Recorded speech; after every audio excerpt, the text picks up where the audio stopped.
Estamos aquí como todos los miércoles en el estudio bíblico y esta noche vamos a hablar del Proverbio 7. Nosotros vamos a estar discutiendo este proverbio que ya a este momento hemos discutido el libro de los Proverbios hasta el capítulo 6, del 1 al 6, y esta noche vamos a discutir el 7.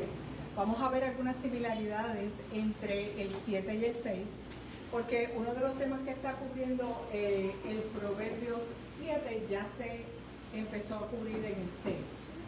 Voy a comenzar con un preámbulo, ¿verdad?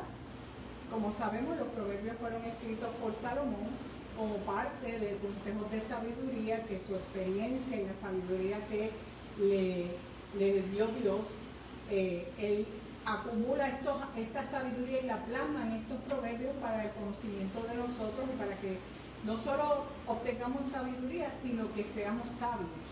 No solo sepamos los consejos sabios, sino que los podamos aplicar para nuestra vida también. Se entiende que este proverbio fue escrito entre el 970 y el 930 antes de Cristo. Y curiosamente, cuando leamos el proverbio vamos a ver que aún en ese tiempo, 1000 años antes de Cristo prácticamente, ya estas cosas, ya se estaba hablando de estas cosas, y los consejos que él dio, las enseñanzas que él compartió, son también enseñanzas que todavía son vigentes en el momento de hoy. El Proverbio 7 tiene 27 versos, y en términos del contexto, cuando lo lees, el contexto como tal, lo que te habla es de un discurso paternal, de un discurso de un padre, donde se advierte a un joven contra los peligros de la mujer extraña, o más bien de la mujer adúltera o ramera.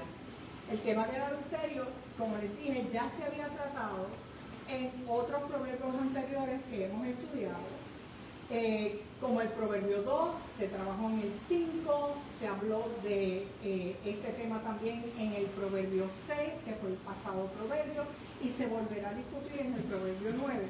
Por lo tanto, se le da una relevancia importante a este tema, no solo del adulterio como tal, el adulterio en el plano literal, sino que también vamos a ver en este estudio que en el plano espiritual hay un mensaje detrás del tema del adulterio como representación de otras cosas o del engaño en el que podemos caer todos nosotros espiritualmente si nos dejamos llevar por las artimañas del enemigo.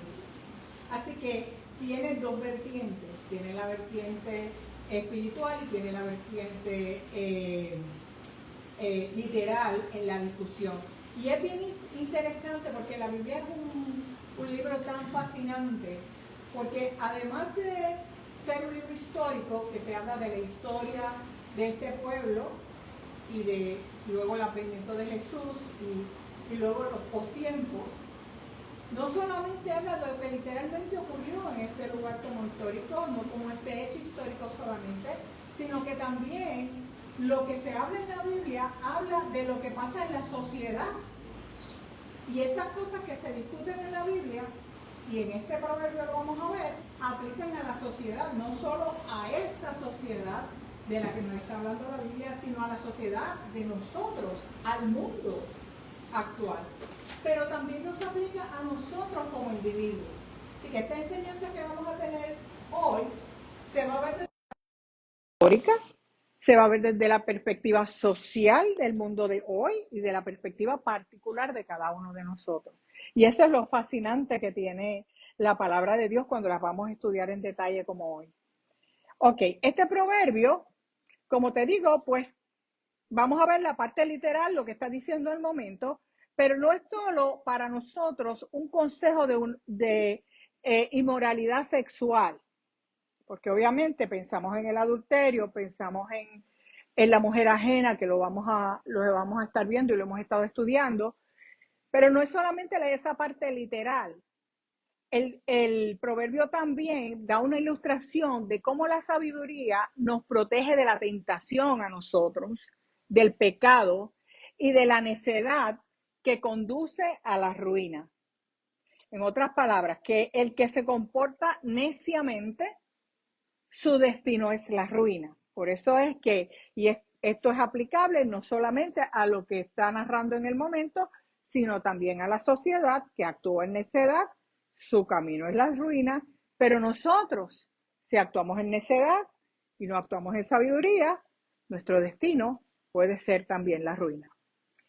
Algunas Biblias le ponen un título a la sección de Proverbios 7 como las artimañas de la ramera. O sea que antes de empezar el capítulo 7, le ponen ese subtítulo como para que sepas de lo que está hablando ahí. Y en sentido literal, la palabra ramera se usaba como un término despectivo y moralmente condenatorio en la cultura hebrea hacia una mujer prostituta o que se dedicaba a la inmoralidad sexual. Se suponía que la mujer prostituta era una mujer que no tenía marido, sino que vivía de ofrecer sexo a los otros hombres. Pero se suponía que la mujer prostituta, a diferencia de la adúltera, no tenía marido. Y obviamente hay una diferencia, que hay un matrimonio, hay una unión familiar de la mujer adulta. Pero aquí vamos a ver cómo esta mujer que aparece aquí se hace pasar por una prostituta, pero realmente era una mujer casada. Y las sanciones que habían en ese tiempo contra estar, en cuanto a estar con una prostituta o estar en adulterio, pues eran diferentes y mucho más penalizables cuando se trataba de estar con una mujer casada. Así que vamos a ver que en sentido espiritual, este proverbio representa la infidelidad espiritual. Es decir, cuando una persona, un sistema, una ciudad se aparta de Dios para adorar otros dioses, para seguir prácticas ajenas a los principios de la palabra de Dios, que de eso conocemos, o prácticas ajenas a los principios de sabiduría que terminan conllevando el llevarte a pecado, o te llevan a la corrupción, o te llevan a la adoración excesiva de algo que no sea Dios, que es lo que llamamos como idolatría, o hasta nos puede llevar a una falsedad religiosa. Así que fíjate todos los contextos de la información que va a proveernos en este proverbio, y vamos a mirarlo cuando vamos leyendo los versos, vamos a ir mirando y explicando lo que significan en esos contextos. Así que comenzando con el verso 1, yo voy a explicar los versos, un grupo de versos y lo que eso significa, para irlos viendo pedazo a pedazo, porque si lo leo completo y después les digo, pues el verso tal, pues pudiéramos distraernos un poco porque no tenemos el verso a la mano. Pero de esta manera que está dividido, pues nos va a ayudar al aprendizaje de lo que el verso realmente los versos están tratando de informarnos. Así que el verso 1 dice: Hijo mío, guarda mis razones y atesora contigo mis mandamientos. Guarda mis mandamientos y vivirás, y guarda mi ley como a la niña de tus ojos. Lígalos a tus dedos, escríbelos en la tabla de tu corazón. Di a la sabiduría, tú eres mi hermana. Que en ese tiempo el término hermana pudiera ser una mujer que está prometida para casarse. Tú eres mi hermana, lo está comparando con eso. Y a la inteligencia llama parienta. Habla de la sabiduría y de la inteligencia como aspectos que deben tener una relación con nosotros como lo más íntimo y preciado en la relación parental o de familia, ya sea con la esposa o ya sea con los parientes. Di a la sabiduría, tú eres mi hermana,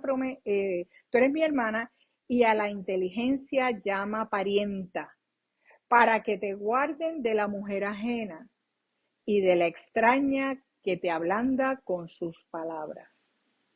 Estos son los versos 1 al 5. Salomón comienza como un padre aconsejando a un hijo, invitándole a guardar la sabiduría que se presenta con sinónimo de razones, guarda mis razones, las justificaciones que te doy, guarda los mandamientos y la ley que te estoy dando, guarda, llévalos a cabo. Pide que atesores la sabiduría como si fuera parte de la parte más íntima o preciada de tu ser, cuando la compara con la niña de los ojos, que es una parte muy delicada.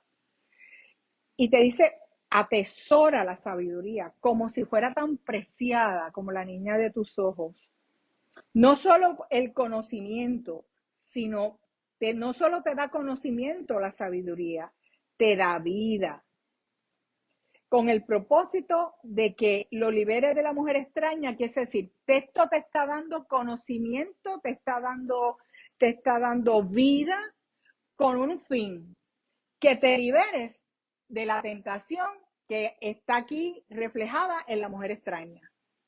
Vamos a ver cómo esa mujer extraña usa unas artimañas, así como las usa el enemigo o el pecado, para atraer a la persona que él está, ¿verdad?, tratando de cuidar, y es como si fuera Dios diciéndonos a nosotros, sus hijos: hijo mío, guarda mis razones, guarda mi ley, guarda mis mandamientos, para que te puedas prevenir de caer en la tentación de la